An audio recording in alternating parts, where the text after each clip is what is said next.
So hello everyone, আজকে আপনাদের জন্য নিয়ে এসেছি এই ভিডিওতে ক্লাস 5 এনভায়রনমেন্ট সায়েন্স বা ইবিএস সাজেশন। তো এটা পার্ট 1। তো প্রথম কোয়েশ্চনটা হলো ম্যালেরিয়া জীবাণু বহন করে কোন প্রাণী? উত্তরটা হবে স্ত্রী অ্যানোফিলিস মশা। তারপর রয়েছে 2 নম্বর, কোন দেশের মানুষ প্রথম ম্যালেরিয়া রোগে আক্রান্ত হয়? উত্তরটা হবে আফ্রিকা। 3 নম্বর, কত সালে নীল আর্মস্ট্রং প্রথম চাঁদে গিয়েছিল? উত্তরটা হবে 1969 খ্রিস্টাব্দে। 4 নম্বরে রয়েছে সুনিতা উইলিয়ামস মহাশূন্যে কয় মাস সময় কাটিয়েছেন? উত্তরটা হবে 6 মান্থ বা 6 মাস।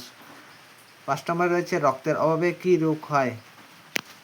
6 নম্বর, রক্তের রং লাল হয় কেন? হিমোগ্লোবিনের উপস্থিতিতে রক্তের লাল রং হয় উত্তরটা। 7 নম্বর, রক্ত কি? উত্তরটা হবে রক্ত একটি তরল যৌগকণা। 8 নম্বর, কোন মহাসাগরে মানুষ ডুবে না? মৃত সাগর বা মরুসাগর।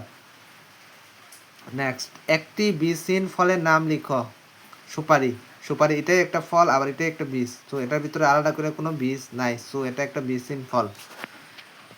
10 নম্বর, একটি পতঙ্গভোগ গাছের নাম লিখো। উত্তরটা হবে কলসপত্রী। প্রশ্নটা এরকম হতে পারে, একটি শিকার করে শিকারি গাছের নাম লিখো, কলসপত্রী হবে উত্তরটা। তারপরে হচ্ছে একটি বিষধর সাপের নাম লিখো। এখানে যে কোনো একটা লিখতে পারো, কুবরা আছে, শঙ্খিনী আছে, রাসেল ভাইপার আছে। 12 নম্বর, ফলের রাজা কাকে বলা হয়? উত্তর হবে আমকে।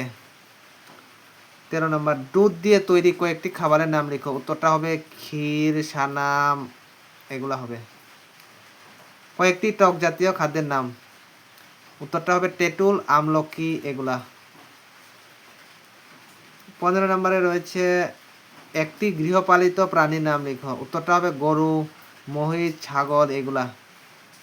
16 নম্বর, সাপের বিষ দাঁতের সংখ্যা কয়টি? উত্তরটি হবে 2টি। নেক্সট, সাপুরে দলের ব্যবহৃত বাজনাটির নাম কি? উত্তরটা হবে টুম্বা। 18 নম্বর, সাপের বীজ থেকে কি তৈরি হয়? উত্তরটা হবে ঔষধ তৈরি হয়। তারপরে রয়েছে কৃষকের বন্ধু কাকে বলা হয়? উত্তরটা হবে কেঁচুকে। 20 নম্বর রয়েছে বাউলো কি? এটার উত্তরটা নাই। একটি সুষম খাদ্যের উদাহরণ দাও। দুধ হবে। 22 নম্বর, গাছের পাতায় উপস্থিত সবুজ বর্ণের রঞ্জক পদার্থটির নাম কি? উত্তরটা হবে ক্লোরোফিল। নেক্সট, পৃথিবীতে সকল সজীব বস্তুর শক্তির উৎস কি? সূর্য। 22 নম্বর, ম্যালেরিয়া কি বাহিত রোগ? মশা নাকি মাছি? উত্তরটা হবে মশা। 23 নম্বর, চাঁদ হলো একটি গ্রহ, নক্ষত্র না উপগ্রহ? উত্তরটা হবে উপগ্রহ। তারপরে হচ্ছে আমরা বেঁচে থাকার জন্য বায়ু থেকে কি গ্রহণ করি? উত্তরটা হবে অক্সিজেন। অক্সিজেন। তারপর বায়ুমণ্ডলে অক্সিজেনের পরিমাণ কত? 21% বা 20.60%। এটাও এখানে শিক্ষা রাখলে ভালো। তারপরে হচ্ছে সবথেকে অলস প্রাণী মানে স্লট কত ঘন্টা ঘুমিয়ে কাটায়? তারপরে হচ্ছে স্লটের গড় আয়ু কত?